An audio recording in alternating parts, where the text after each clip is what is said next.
화목의 은혜라는 제목으로 말씀 나누겠습니다. 우리가 골로새서 말씀을 살펴보고 있습니다. 이 골로새라는 곳은 지금으로 하면 터키 지역 내륙에 위치한 도시입니다.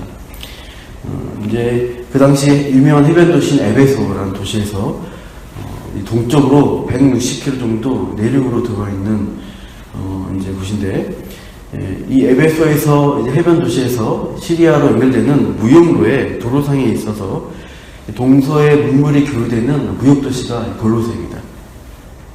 그래서 사람들이 많이 보이고 번화한 그런 대도시입니다. 이 골로새에 거주한 사람들이 어떤 사람이냐 보면 그 지역 원래 그 부르기아 지역이라 불렀던 옛날 지명 그 원주민들이 있었고요. 또 이제 그 지역을 통치한 자는 로마인들입니다. 그래서 정치적 활동한 로마인들이 또 와 있었고요. 또 그 밖에 여러 무역하는 외국 이주민들, 외국인들이 들어와 있었습니다. 그리고 또 한편으로 상당수의 흩어진 유대인들, 디아스포라 유대인들이 있었다고 합니다. 기록에 따르면 로마 총독이 예수님 오시기 몇십 년 전에 그 골로새 인근에 거주하는 유대인들이 예루살렘의 성전에 성전세로 자기들이 돈을 걷어서 금 20파운드라는 이제 그 금을 수송하려고 하는 것을 이제 총독이 막았다는 기록이 있어요. 그 금값을 이제 토대로 해서 유대인 성인 남자 수를 계산해 보면요, 10,000명 되는 성인 남자가 골로새 그 인근 도시인 라우디게아 근처에 거주한 것으로 보입니다. 그러니까 이 골로새라는 지역에 상당수의 유대인들이 있었던 것을 알 수 있습니다. 그래서 구약 유대교적 배경을 지닌 사람들이 이 도시에 많았고, 또 그들이 회당을 이루었고, 또 그 회당에 복음이 전해지면서 이제 이 골로새 교회가 세워지게 되는 것이죠. 이 골로새 교회 안에 그래서 이 유대교적 배경에 대한 영향력들, 그런 배경들이 나와 있는 것을 이 골로새서에 볼 수가 있습니다. 2장 16절 보십시오. 2장 16절 보시면, 거기 보시면 절기나 초하루나 안식일을 이유로 너희를 비판하지 못하게 하라. 그러니까 이런 유대교의 배경, 율법에 대한 내용들이 나오는 것을 알 수가 있습니다. 2장 18절을 보시면 천사 숭배라는 것도 유대교적 어떤 신비주의적인 배경에서 또 이제 천사 숭배라는 내용이 있습니다. 이 골로새 교회는 그래서 이제 구약 유대교적 배경에서 오는 또 미신적 신앙의 영향도 받고요. 동시에 당시 지중해 세계 전체를 지배한 로마의 영향, 문화 영향, 또 헬라의 철학과 신화의 영향을 받았던 그런 혼합적인 종교적 영향을 받은 곳이다고 할 수 있어요. 그런 의미에서 이 본문에, 오늘 본문 읽었던 15절에서 23절에는 당시 이방 이 혼합 사상이나 미신적 신앙에 대한 어떤 반론으로서 우리가 믿는 그리스도의 주되심을 찬양하는 내용이 담겨 있습니다. 15절에 특히 20절 이 내용은 주석가들의 그리스도의 찬양식이라고 부르는 부분입니다. 그래서 그리스도의 주되심, 그리스도의 주권에 대한 그 사실들을 웅장어조로 찬양하는 고백들입니다. 단락을 나누면 15절에서 17절은 창조에 대한 그리스도의 주권을 노래합니다. 18절에서 20절은 구속에 대한 그리스도의 주권입니다. 그리고 마지막 21절에서 23절은 찬양을 벗어났지만 이 골로새 성도들의 회복된 상태가 화목히 된 상태에 대해서 언급을 하고 있는 내용입니다. 당시 이 골로새 교회를 위협한 이단 사상은 그리스도가 창조주, 유일한 하나님이라고 보지 않고 여러 신들 중 하나, 신화에 나오는 신들 중 하나, 천사들 중 하나다라고 여기면서 믿었던 것이죠. 그리스 로마 신화를 보시면 우리가 아시죠? 신들이 여러 신들이 나옵니다. 제우스 신도 나오고, 아테네 신, 비너스 신 많습니다. 근데 이제 헬라의, 로마의 도시들이 자기 도시를 수호하는 신들을 그중에서 골라요. 그래서 마스코트, 그 도시의 마스코트 같은 신을 섬기면서 신전을 만들어서 숭배합니다. 그것을 가지고 또 장사도 하고 하는데, 가령 아테네라는 옛날 그리스의 수도 같은 도시는 아테네 여신을 숭배하는 도시였습니다. 그 이름을 지었던 것이죠. 에베소라는 도시, 해변에 있었던 에베소는 아데미 여신이라고 나오죠. 사도행전에. 아프로디테 여신을 숭배하는 신전을 만들고 그 우상을 팔면서 장사를 하죠. 그런 이제 도시의 종교적 문화적 특성을 가지고 있다는 거예요. 이 골로새라는 도시는 구체적으로 어떤 특정 신을 숭배했는지는 알 수는 없어요. 그런데 그러한 헬라의 당시의 문화, 그리스의 문화의 영향을 받아서 이 골로새 교회 안에도 그리스도가 여러 신들 중 또 뭐 천사들 중 하나다, 그런 식으로 믿는 분들이 있었던 것 같아요. 이게 그 당시 문제가 아니라 우리 시대의 교회 안에도 이런 식으로 신앙생활하는 분들이 종종 있습니다. 절에도 갔다가 성당에도 갔다가 합니다. 그러면서 점집에도 가면서 교회도 다니시는 거예요. 그러니까 이제 종교적으로 이것저것 다 두루두루 섭렵을 합니다. 그러면서 다 비슷비슷한데 그 중에 교회가 조금 가기 편하고 좀 나아 보인다. 그래서 정착하고 있는데 그분이 기도하는 것이 절에서 기도하나 또 무당집 가서 이제 소원을 빌거나 하는데 교회에서 기도하는 것과 차이가 없는 것이죠. 어떤 분이 교회에 떡 대접을 하고 싶다고 하셨습니다. 그런데 떡을 딱 우리 교인이 200명, 점심이 2, 300명 이렇게 드시는데 딱 100개만 하시겠다는 거예요. 왜 그러냐 하니까 아기가 태어난 지 100일이 되었는데 100일 뒤에서 떡을 돌리고 싶은데 그 100일에 맞춰서 100개만 해야 복 받는 게 아니냐고 이렇게 얘기하시는 거예요. 그래서 제가 좀 많이 당황했습니다. 그러니까 이제 아직 성숙치 않았기 때문에 그런 숫자, 미신적인 어떤 그런 것에 많이 매이시는 경향이 있는 분들이 있어요. 절에서도 이렇게 많이 기도하는 걸 보게 됩니다. 플랜카드 붙여놓고 수능 100일 앞두고 100일 기도를 해요. 100이라는 숫자 의미를 두고요. 근데 교회에서도 그런 경우가 많이 있습니다. 수능 100일 앞두고 또 어머니 기도회를 하는 경우가 있습니다. 물론 기도의 대상이 부처님이냐 아니면 우리가 믿는 하나님이냐 차이점이 있습니다. 그러나 겉보기에는요, 소원 성취를 강구한다는 의미에서는 똑같은 종교 행위로 보입니다. 저는 이 기독교 교회에서 이러한 방식으로 신앙생활 하는 것을 보면 매우 우려가 됩니다. 우리 교회, 기독교가 가르치는 것은 현재 기복적인 신앙, 소원 성취를 시켜주는 종교가 우리 기독교가 아닙니다. 이런 의미들로 봤을 때는 기독교는 종교라고 할 수가 없어요. 다른 종교가 다르기 때문이죠. 이 세상에 창조된 근본이 무엇이냐 성경에서 말씀 알려주시고 또 그 창조의 질서가 깨진 그 죄에 대해서, 그 죄의 문제에 대해서, 또 그 죄로 인해 죽게 된 모든 인간의 실존, 그 현실에 대해서 진실을 알려주는 게 이 기독교이고 성경입니다. 그래서 어떻게 구원의 길을 하나님이 우리에게 제시해 주셨고 우리가 구원받는가 그 해결 방법을 전하는 진리가 기독교라고 할 수 있어요. 기독교는 종교가 아니라 진리입니다. 이 세상에 대한 진실이 이 성경을 통해 또 우리의 신앙을 통해서 알려지는 거죠. 다 비슷하고 여러 종교 중 좋은 것 중 하나 골라서 예수님 믿어야지 이런 식으로 믿는 것은 신앙이 아닙니다. 이것은 이방 사상과 혼합된 잘못된 어떤 종교 행위입니다. 골로새 교인과 같은 처지에 있는 것이죠. 골로새 교회에 이러한 잘못된 생각에 빠진 일부 성도들이 있어서 바울이 그 소식을 듣고 이 골로새서 편지를 써서 바로 잡으려고 애를 쓰고 있는 것이죠. 그래서 그리스도가 누구시냐 했을 때 여러 천사 중 여러 신들 중 하나다 이런 식이 아니라는 거죠. 15절을 보십시오.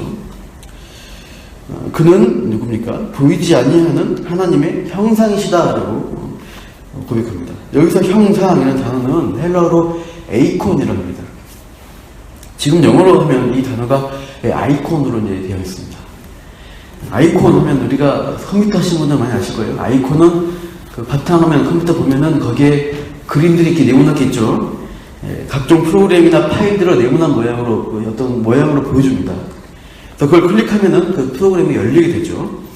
그 네모난 그림을 아이콘이라고 우리가 부르고 있고, 이제 모바일 시대 핸드폰 안에서는 그것을 이제 앱이라고 많이 부르고 있어요.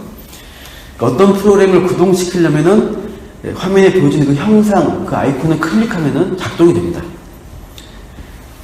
예수님이 그런 식이 절대 보여줄 수 없는 하나님이 어떻게 돼요? 우리 눈에 보이도록 형상으로 나타나신 분이 그 그리스도시다라고 말씀입니다. 예수님은 나를 본 자는 누굴 봤다 그래요? 아버지를 보았다. 아버지 하나님을 보았다라고 말씀하십니다. 그러니까 사람의 눈과 지혜로 하나님을 보거나 이해할 수가 없습니다. 보면 죽는 것이죠. 사실 구약적 개념에서는요. 근데 성자 하나님이 어떻게 하셨어요? 우리를 구원하시기 위해서 육신을 입고 인간의 눈에 보이도록 자신을 계시해 주셨어요. 근데 사람이 볼 때 어떻게 보입니까? 사람의 몸을 입고 보니까 그냥 나사렛 시골 촌뜨기로 보이는 거예요. 그리고 초라하고 무식한 사람 보이는 거예요. 그러니까 똑똑한 자, 가진 사람들, 권력자들이 예수님을 무시했습니다. 그리고 이제 적대시하다가 방해되니까 죽여야겠다고 십자가에 못 박아서 죽게 되는 그런 자리로 가게 된 것이죠. 그런데 그러한 인간이 한낱 인간이구나, 뭐 여러 신들 중 하나인 그런 존재가 아니라 어떤 분이세요? 창조주 하나님이라고 오늘 본문은 고백합니다. 15절 이후에 보시면 이제 나머지 부분 보시면 모든 피조물보다 먼저 나신이라고 또 고백합니다. 이것은 피조물 중에서 가장 먼저 만들어진 피조물 중에 첫 번째 만들어진 분이다 의미가 아니고요. 으뜸이시다, 머리가 되신다는 의미입니다. 그러니까 주관자가 되신다는 의미로 보는 게 더 합당합니다. 그래서 16절 이후에 보시면 그 예수님 그리스도가 창조의 주관자로서 나타나시고 있어요. 그래서 이 세상의 모든 것을 창조했다라고 내용이 나오게 됩니다. 16절 보시면 만물이 거기서 창조되었습니다. 하늘과 땅에서 보이는 것들, 그러니까 물질의 세계를 다 창조했고요. 그리고 하늘과 땅에서도 보이지 않는 것들을 창조하셨다고 합니다. 무엇일까요? 창세기 1장 1절 보시면 태초에 하나님이 천지를 창조하시나 되어 있죠. 그 천지가 단순히 하늘과 땅이 아니죠. 그 하늘은 하늘들입니다. 원어로 보시면, 히브리어로 보시면 하늘들. 그러니까 눈에 보이는 공간의 하늘도 있겠지만 영적 세계에 대한 하늘의 의미입니다. 그래서 여기서도 마찬가지죠. 보이지 않는 것은 영계를 가리킵니다. 그래서 이제 천사들 같은 그런 존재들, 영적 존재들을 창조한 분이 그런 하나님이시다라고 말합니다.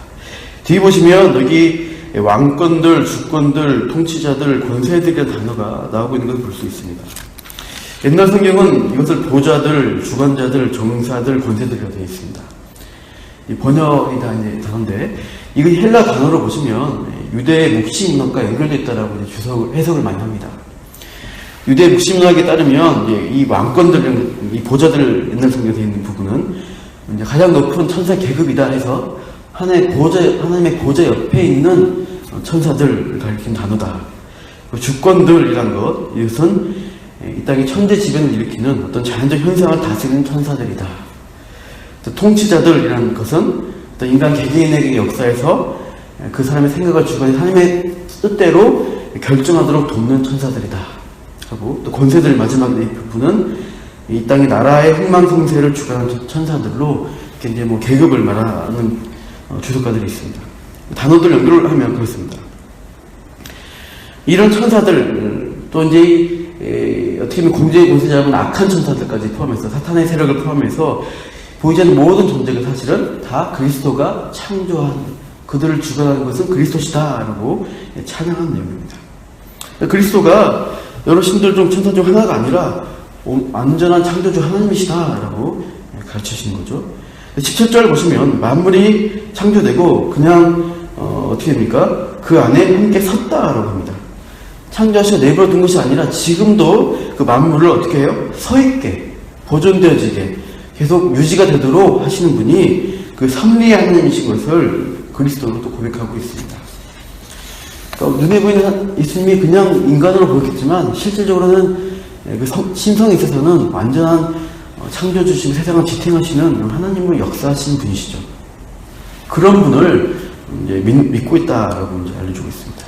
18절 이후에는 그 하나님이, 그 그리스도가 어떤 분이시냐 했을 때 구속의 주권자, 주님이신 것을 고백합니다. 18절 보시면 한번 같이 18절 읽어보시죠. 18절 시작. 그는 몸인 교회의 머리시라. 그가 근본이시요 죽은 자들 가운데서 먼저 나신 이시니 이는 친히 만물의 으뜸이 되려 하시니요. 몸인 교회의 머리시라고 고백하고 있습니다. 만물의 창조주이시지만 그 만물 가운데 참 죄가 들어옴으로써 타락하게 되고 하나님을 반역한 세력들이 이제 있게 되죠. 인격적인 그런 존재들 중에 인간도 그렇고요. 사탄의 세력에 있는 그 영적 세력, 악한 천사들, 귀신들이 포함되고 있습니다. 그런 자들이 다 배적한 자에서 통치 아래 있지만 나중에 심판의 자리로 이제 통치를 받게 됩니다. 그죠? 저주의 자리로 가는 것이죠. 그러나 예수님은 또 한편으로 어떻게 해요? 이 창조된 만물 가운데서 회복의 은혜로 구속의 은혜를 베풀어 주시는 주님인지 그것을 고백합니다. 그래서 제2의 창조주로서 구속의 은혜를 베푸시죠. 그래서 먼저는 몸인 교회 머리시라고 합니다. 왜 교회를 몸이라고 표현되어 있을까요? 몸은 비유로 표현된 것인데 몸의 특징은 무엇입니까? 우리 몸을 생각해 보시면 머리로부터 다 연결되어 있습니다. 뇌라는 것으로 모든 신경 조직이 우리 각 지체의 몸에 다 연결되어서 서로 뇌의 지시를 따르고 작동되어지고 또 아픔을 느끼고 서로를 위하는 지체로서 역할을 합니다. 그게 몸입니다. 그러니까 이 몸된 교회라는 것은 성도들, 이 몸에 속한, 교회에 속한 성도들은 머리든 예수님과 연결된 자들이에요. 그죠? 신비적 연합이죠. 그리스도와 영적으로 연결되어 있어서 어떻게 돼요? 서로 사랑하는 관계로 맺고 있고 또 예수님 안에서 우리가 서로 지체끼리 서로 사랑하고 위하는 존재로, 섬기는 존재로 교회를 이루는 것입니다. 그러니까 우리가 그렇게 성도와 교회의 역할을 내가 하고 있냐를 잘 보세요.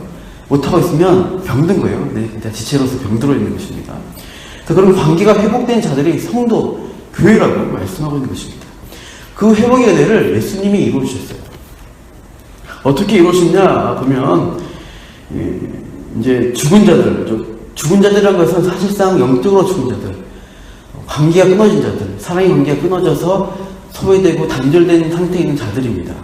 그래서 그들은 이제 그 몸이 단절된 가지가 되어서 지옥에 나중에 가게 되는 것이죠.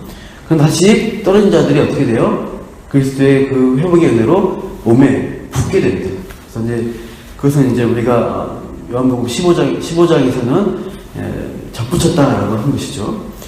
그렇게 접붙여서 다시 회복된 자들을 말합니다. 20절 보시면 그 회복의 은혜를 말하고 있습니다. 20절 한번 읽어볼게요. 20절 시작. 그의 십자가의 피로 화평을 이루사 만물 곧 땅에 있는 것들이나 하늘에 있는 것들이 그로 말미암아 자기와 화목하게 되기를 기뻐하시니라. 예, 다시 화평을 이루셔서 피의 은혜로 화평을 이루셔서 다시 하나님과 붙게 되는, 사랑의 관계로 붙게 되는 은혜를 화목하게 하는 그 관계로 회복하여 줬다는 것이죠. 21절 이후에 골로새 너희들도 악한 행실 때문에 죄인이었기 때문에 원수된, 하나님과 단절된 원수된 관계였다는 것입니다. 원래. 그런데 22절 이후에 예수님의 죽으심으로 십자가의 은혜로 화목하게 되어서 이제 하나님 믿음 위에 서 있는 자로, 성도란 이름으로 서 있는 하나님과 화평한 자로 있다라고 찬양하고 있습니다. 이것이 복음이라고 바울은 소개합니다. 여러분, 우리가 어떤 자들인지를 기억하십시오. 우리가 믿는 예수님이 그냥 우리가 복 빌면 우리가 원하는 대로 주어져야 되고 소원 성취되는 그런 식의 신앙 대상이 아닙니다. 그런 귀신 숭배하듯 무당 숭배도 할 수가 없습니다. 그분은 우리에게 우리가 원하는 대로 하지 않더라도 그분은 우리에게 가장 좋은 것, 우리 영적으로 우리가 버림받고 죽은 자였던 상태를 회복시켜 주셔서 화목의 관계로 정말 영원한 영생의 관계로 우리를 살려주셨고 참된 영적 복을 주신 분이십니다. 그런 분이라면 또 우리가 우리 인생 가운데 하나님이 더 그렇게 영원한 것을 사모하도록 어려움과 고통을 주실 때도 우리의 소원을 이루어지지 않고 기다리게 하실 때에도 여전히 우리의 하나님이시고 우리의 구원자이십니다. 그 신앙의 고백이 있어야 돼요. 내가 원하는 대로 하지 않는 어떤 그런 이방 무당 믿던 골로새 교인들 믿었던 그런 미신적 신앙이 아니라 참으로 우리가 이 성경 안에서 믿는 신앙인으로 또 오늘도 그렇게 살아가며 화목하게 하는 그 사역 복음을 전파하는 또 귀한 일 가운데 쓰여지기를 축원합니다. 기도하겠습니다. 하나님, 우리는 본래 원수된 자였고 본질상 진노의 자녀였던 자들인데 창조 주신 그 하나님이 인간의 몸을 입고 이 땅에 오셔서 십자가에 죽으심으로 우리가 죽어야 할 그 십자가의 자리에서 대신 죽으셔서 우리는 우리의 죄값을 예수님이 담당하셨기 때문에 이제는 우리가 하나님께 인정받고 용납된 자로, 용서받은 자로 받으셨음을 또한 고백합니다. 하나님과 관계가 화목된 자로서, 그 복받은 자로서 이 땅에 살아갈 때 우리가 헛된 욕망과 기복적인 것을 쫓는 것이 아니라 참된 하나님의 백성으로 이 땅 가운데 고난당하고 어려움이 있을지라도 그 하나님의 주대심, 그리스도의 주대심을 선포하며 이 참된 복음을 나누며 살아가는 참된 몸된 교회 또 성도로서 오늘 하루 살아가도록 인도하여 주옵소서. 그렇게 우리가 신앙을 또 믿고 또 주님을 찬양하기를 간구합니다. 이 모든 말씀 예수님 이름으로 기도합니다. 아멘.